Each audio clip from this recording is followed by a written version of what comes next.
Yes మనం చూస్తున్నాము ఇప్పటిదాకా మనము కేంద్ర రెండు యూనిట్స్ సంబంధించిన ప్రెస్ మీట్ మనం చూసాం. అందులో ముఖ్యంగా చూస్తే మొదటిది కేంద్ర రక్షణ శాఖ, అలాగే విదేశాంగ శాఖ.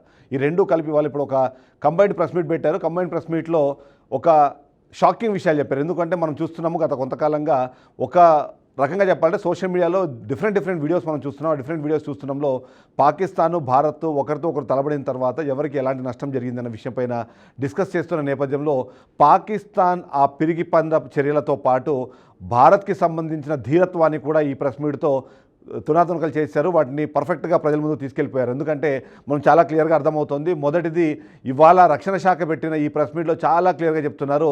ఏదైతే పాకిస్తాన్ అనుకుంటున్నట్టుగా, పాకిస్తాన్ చెబుతున్నట్టుగా ఎలాంటి నిజాలు లేవు. అందులో చాలా క్లియర్గా మనం చూస్తే ఏదైతే భారత్కి సంబంధించిన ఎయిర్ బేస్లను మేము నాశనం చేశామంటూ అక్కడ మీడియాలో ఊదరగొట్టుకుంటున్న పాకిస్తాన్ సంబంధించిన ఈ పిరిగి పందలకు సంబంధించిన విషయాల్ని ఇవాళ పటాపంచలు చేశారు. ఏమీ జరగలేదు.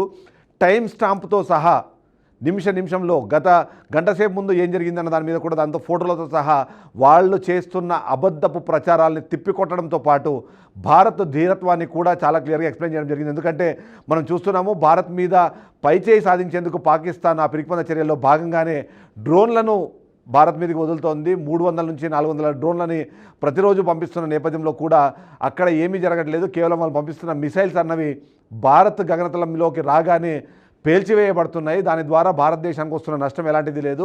చిన్నగా డ్రోన్లు ఉన్నా సరే అవి సామాన్య ప్రజలు నివసించే ప్రదేశాల మీద మాత్రమే వేస్తున్నారు అన్నది.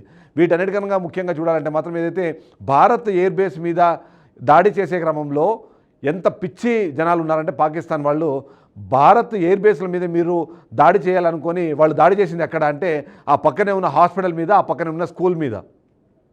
అంటే ఇప్పటికీ కూడా ప్రెసిషన్గా వాళ్ళు ఒక ప్రాంతం మీద దాడి చేయకుండా భారతదేశంలో ఉన్న నాగరికుల మీద దాడి చేయడం ద్వారా, ఇక్కడ ఉన్న సిటిజన్స్ మీద దాడి చేయడం ద్వారా ప్రపంచవ్యాప్తంగా దాన్ని ఒక ప్రెషర్ సిచ్యువేషన్ క్రియేట్ చేయాలనే ప్రయత్నం చేస్తుంది. కానీ దాన్ని భారత ఆర్మీ, భారత రక్షణ వ్యవస్థ పూర్తి స్థాయిలో పటాపంచలు చేస్తోంది. దాన్ని ముందుకు వెళ్లకుండా ఆపగలగడంలో పూర్తి స్థాయిలో సక్సెస్ జరుగుతోంది. అదే విషయాన్ని ఇవాళ ఆ ప్రెస్ మీట్ ద్వారా చెప్పారు. అంతేకాకుండా ఏదైతే భారత్ మీద, అందులోనూ భారత్లో ఉన్న కొద్దిమంది మీద వీళ్ళు కొన్ని ఫేక్ ప్రాపగండాస్ చేసే ప్రయత్నం చేస్తున్నారు. అందులో ముఖ్యంగా చూస్తే మాత్రం అయితే అమృత్సర్లోని గోల్డెన్ టెంపుల్ మీద భారతే వైమానిక దాడి చేసి తద్వారా పాకిస్తాన్ మీద తోయాలని ప్రయత్నం చేసింది అనే విధంగా ఏదైతే ఇప్పటికే పాకిస్తాన్ మీడియాలో పాకిస్తాన్ సంబంధించిన కొద్దిమంది అధికారులు మాట్లాడుతున్నారో దాన్ని నిర్ద్వందంగా కొట్టివేస్తూ మరొక కీలకమైన అంశం కూడా చెప్పారు.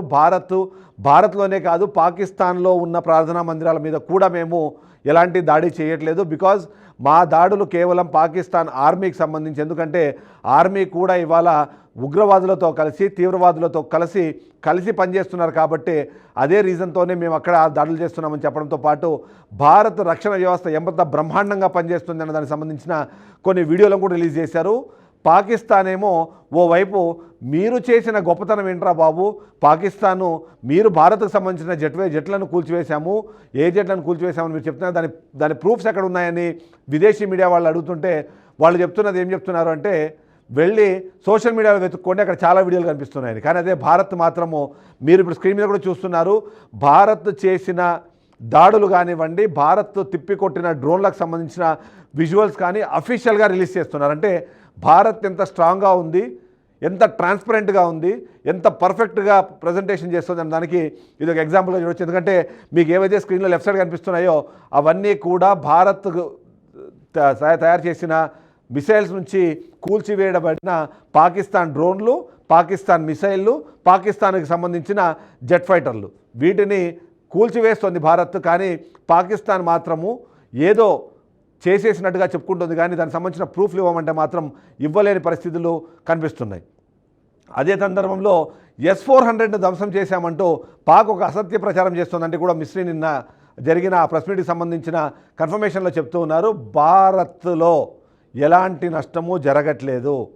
భారత్ S-400 అన్నది నిజంగానే సుదర్శన చక్రంలాగా భారత్ను కాపాడుతోంది. భారత్ వైపుగా వచ్చే మిసైల్స్ కానివ్వండి, డ్రోన్స్ కానివ్వండి, జెట్ ఫైటర్లను కానివ్వండి గాలిలోనే పేల్చివేస్తోంది అని చెప్పడానికి సంబంధించిన ఇన్ఫర్మేషన్ కూడా ఇప్పుడు ఆల్రెడీ చెప్పింది.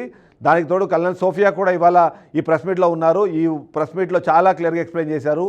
మొన్న రాత్రి, నిన్న రాత్రి, ఈరోజు ఉదయం ఈ 3 సమయాల్లోనూ భారత్ మీద డ్రోన్లతో దాడి చేసే ప్రయత్నం చేయడంతో పాటు ఆ డ్రోన్లను టర్కీ నుంచి తెచ్చుకున్నట్టుగా 300 నుంచి 400 డ్రోన్లను ప్రతిరోజు ఇక్కడ వదిలిపెడుతున్నట్టుగా భారత్ మీద దాన్ని దాడులకు పంపిస్తున్నట్టుగా కన్ఫర్మేషన్ చేయడంతో పాటు దానికి సంబంధించిన శకలాలను కూడా ఇప్పటికే భారత ఆర్మీ దాన్ని తీసుకుంటోంది. అంతేకాకుండా వేరే రాష్ట్రాల్లో జరుగుతున్న ఇలాంటి సంఘటనలకు సంబంధించి ఆ లోకల్ పోలీస్ కూడా వాటిని కలెక్ట్ చేసుకొని ఇప్పటికే ఆర్మీ క్యాంపులో తీసుకొస్తున్నారు. తద్వారా దాని మీద ఎలాంటి ఇన్ఫర్మేషన్ ఉందన్న దాన్ని బేస్ చేసుకొని భారత్ ఇప్పటికే దాన్ని అంతర్జాతీయ ప్రజల ముందు, అంతర్జాతీయంలో మిగిలిన దేశాల ముందు పాకిస్తాన్ ఆడుతున్న ఈ వింత నాటకాన్ని, ఈ విష నాటకాన్ని ప్రజలకు చూపించే ప్రయత్నం చేస్తుంది. అందులో భాగంగానే ఇవాళ కూడా బ్రీఫింగ్లో చాలా క్లియర్గా పాక్ దాడులను సమర్థవంతంగా మనం ఎలా తిప్పికొట్టాము, ఈరోజు ఉదయం కూడా దాడులకు పాల్పడిన నేపథ్యంలో వాటిని ఎలా మట్టి కరిపించామన్న విషయాన్ని చెప్పే ప్రయత్నంతో పాటు వాటికి సంబంధించిన ఆధారాలు, మరొకసారి చెప్తున్నాను, ఆధారాలను కూడా భారత్ చూపిస్తోంది. అదే పాకిస్తాన్ మాత్రం కేవలం సోషల్ మీడియాలో కనిపిస్తున్న వీడియోలని, ఎవరో మాట్లాడుకుంటున్న ఆడియోలని వినిపిస్తున్నారు తప్ప వాళ్ళు ఎలాంటి సాలిడ్ ప్రూఫ్ని ఇచ్చే పరిస్థితిలో పాకిస్తాన్ లేదు. అదే కనిపిస్తోంది. అది సరిపోదన్నట్టు ఇంటర్నేషనల్గా వెళ్ళి ఏదో మాట్లాడే ప్రయత్నం చేస్తున్నారు, కానీ అక్కడంతా కూడా వాళ్లకు ఎదురు దాడే జరుగుతోంది. ఏదైతే అంతర్జాతీయ మీడియాకు వెళ్ళి వాళ్ళ అక్కసు వెలగక్కునే ప్రయత్నం చేస్తున్నారో, వాళ్ళ బాధను వ్యక్తపరచుకునే ప్రయత్నం చేస్తున్నారో, ఒక్కరంటే ఒక్కరు కూడా వాళ్లకు పాజిటివ్గా రెస్పాండ్ అవ్వని పరిస్థితి. ఎందుకంటే గత 3 దశాబ్దాలుగా టెర్రరిస్టులను తయారు చేసి ప్రపంచవ్యాప్తంగా జరుగుతున్న టెర్రరిస్ట్ అటాక్లలో వాళ్ళ వ్యక్తులే అక్కడ కనిపించడం అనేది మనం చూస్తున్నాము. ఇవన్నీ కాకుండా ఏదైతే ఇప్పటికే అంతర్జాతీయంగా ఎవరినైతే బ్యాన్ చేయబడ్డారో అలాంటి వాళ్ళందరూ కూడా వాళ్ళ పాకిస్తాన్లో తలదాచుకుంటున్నారు. ఇది కేవలం ఇక్కడికి ప్రారంభం అవ్వలేదు. ఎప్పుడో ఒసామా బిన్ లాడెన్ కూడా చంపివేయబడింది, అతన్ని హంట్ డౌన్ చేసింది కూడా పాకిస్తాన్ భూభాగంలోనే. కాబట్టి అమెరికాకు కూడా ఆ విషయం తెలుసు, ప్రపంచ దేశాలన్నిటికీ తెలుసు. అందుకని అంతర్జాతీయ మీడియా దగ్గరికి వెళ్ళినప్పుడు కూడా వాళ్ళు అవే ప్రశ్నలు వేయడంతో ఉక్కిరి బిక్కిరి అయిపోయి ఏం మాట్లాడుతున్నారో అర్థం కాక కేవలం వాళ్ళు ఒక సెంటిమెంట్ డైలాగుల్ని మాట్లాడేసి అక్కడి నుంచి లేసొచ్చే ప్రయత్నం చేస్తున్నారు. మనం చూసాము, పార్లమెంటులో ఎంపీలు కన్నీళ్లు పెట్టుకునే పరిస్థితి ఉంటే ఇక్కడ మాత్రం మన మహిళా ఆఫీసర్లు మాత్రం నిప్పు కణికల్ని బయటికి వదులుతున్నారు. చూస్తున్నాము, వాళ్ళ వాయిస్లో ఒక కాన్ఫిడెన్స్ మనకు కనిపిస్తోంది. అంతేకాదు, వాళ్ళు మాట్లాడుతున్నప్పుడు చెప్పే కాన్ఫిడెన్స్ కానివ్వండి, ఇస్తున్న క్లారిటీ కానివ్వండి, ప్రపంచ దేశాలతో పాటు పాకిస్తాన్లోని పౌరులకు కూడా అర్థమైపోతుంది. పాకిస్తాన్ చేస్తున్నవి కేవలం అబద్ధపు ప్రచారాలు మాత్రమే, ఈ అసత్య ప్రచారాలతో మాత్రమే వాళ్ళు బతుకుతున్నారు అన్నది అర్థమవుతోంది.